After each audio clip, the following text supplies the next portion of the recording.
Bonjour chers frères et sœurs, j'espère que vous allez bien. Alors dans cette vidéo, nous allons parler du Seigneur Jésus. C'est le Seigneur Jésus et le Dieu unique. C'est le Seigneur Jésus et le vrai Dieu. Donc dans la Bible, il y a plusieurs versets qui parlent de ça et qui parlent de son arrivée, de sa mort, de sa naissance et plusieurs autres choses. Donc le sujet de la vidéo, c'est le Seigneur Jésus et Dieu. Il y a plusieurs versets qui parlent de ça et je vais vous les mettre au fur et à mesure de la vidéo. Donc déjà, il faut savoir que quand on est chrétien, on a l'assurance de la vie éternelle. Pourquoi ? Parce que nous nous sommes fait baptiser par immersion et nous avons accepté le Seigneur Jésus comme Seigneur et Sauveur. Logiquement, vu que vous l'avez accepté dans votre cœur et aussi dans votre âme, normalement, vous avez l'assurance du salut. Donc même si la mort vient vous chercher, ou si la mort vous tente, ou si Satan fait n'importe quoi, même si vous mourrez la nuit, si la mort vient vous chercher la nuit, vous aurez l'assurance de la vie éternelle, car vous avez accepté le Seigneur Jésus comme Seigneur et Sauveur. À la fin de la vidéo, je vais faire une prière. Comme ça, vous devez l'accepter comme Seigneur et Sauveur si vous n'êtes pas encore chrétien.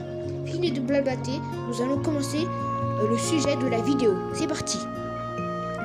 Donc bien sûr, là on va parler du plan de Dieu. Dieu, déjà, il avait un plan au début de l'humanité. Quand Adam et Ève avaient péché, il avait déjà un plan. C'était celui-là. Envoyer Jésus. Jésus qui est lui-même Dieu, pour nous sauver. Donc pour détruire Satan et pour lui montrer que le Seigneur est plus puissant et plus malin que lui. Et oui, j'ai dit que le Seigneur Jésus était Dieu, parce que c'est la vérité. Il y a un seul médiateur entre l'homme et Dieu, c'est Jésus. Il dit, je suis le chemin, la vérité et la vie. Nul ne dit au Père que par moi. Donc déjà là dans ce verset, on voit que Jésus est vraiment strict sur ça. Nous avons aussi Philippe qui dit, Philippe lui dit, Seigneur, montre-nous le Père. Et cela nous suffit. Jésus lui répondit, il y a si longtemps que je suis avec vous, et tu ne m'as pas reconnu, Philippe. Celui qui a vu le Père, comment dis-tu, montre-nous le Père. Jésus dit, ne crois-tu pas que je suis dans le Père, et que le Père est en moi? Il nous pose cette question. Les paroles que je vous ai dites, je ne les dis pas de moi-même. Et le Père qui demeure en moi, c'est lui qui fait les œuvres. Jésus dit très bien que le Père est en lui. Continuons. Croyez-moi, je suis dans le Père et le Père est en moi. Donc il dit que le Père est en lui. Croyez-moi à cause de ses œuvres. Donc il fait des œuvres parce qu'on le croit. Parce qu'il y en a qui ne vont pas le croire parce qu'il n'y a pas d'œuvre, il n'y a rien. Voilà. Exemple, c'est comme l'eau. L'eau a trois formes. Liquide, solide, vapeur. Dieu est pareil. Dieu a trois formes.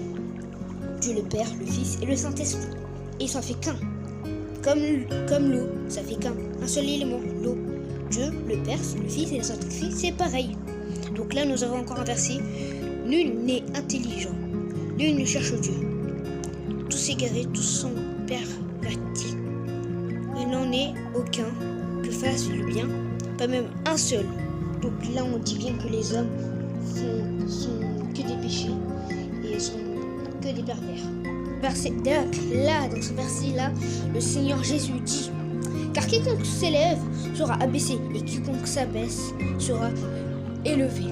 Donc le Seigneur montre que notre intelligence à nous par rapport à lui, elle est limitée.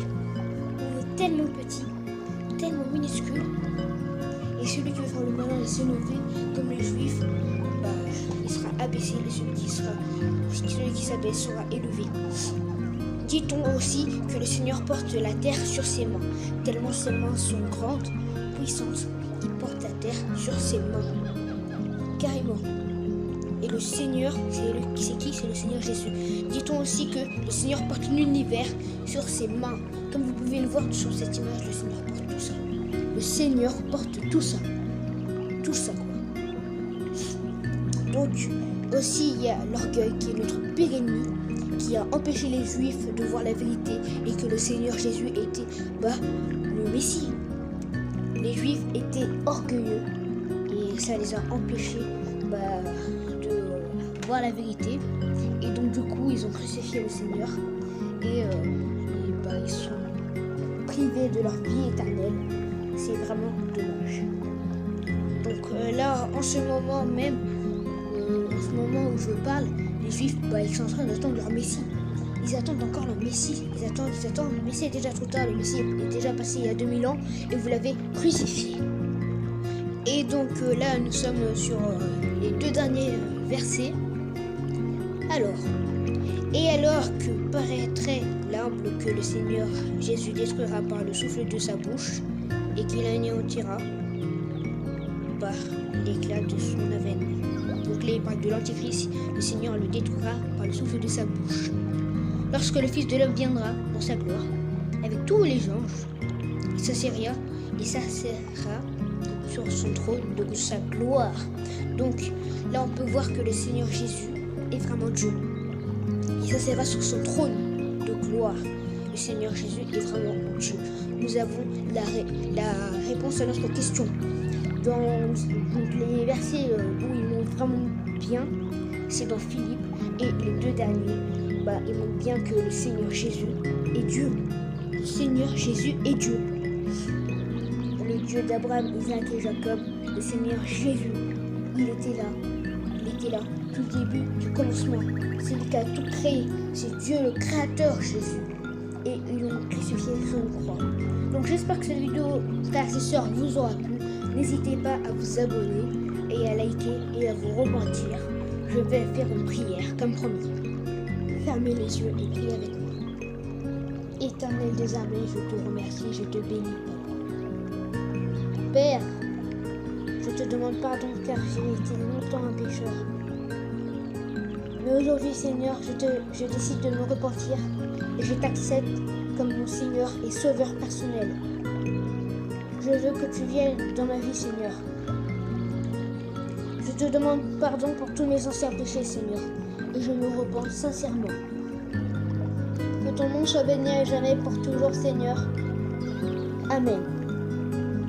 Et je vous dis, bye, chers chrétiens. Que le Seigneur Jésus soit avec vous jusqu'à la fin de vos jours. Amen.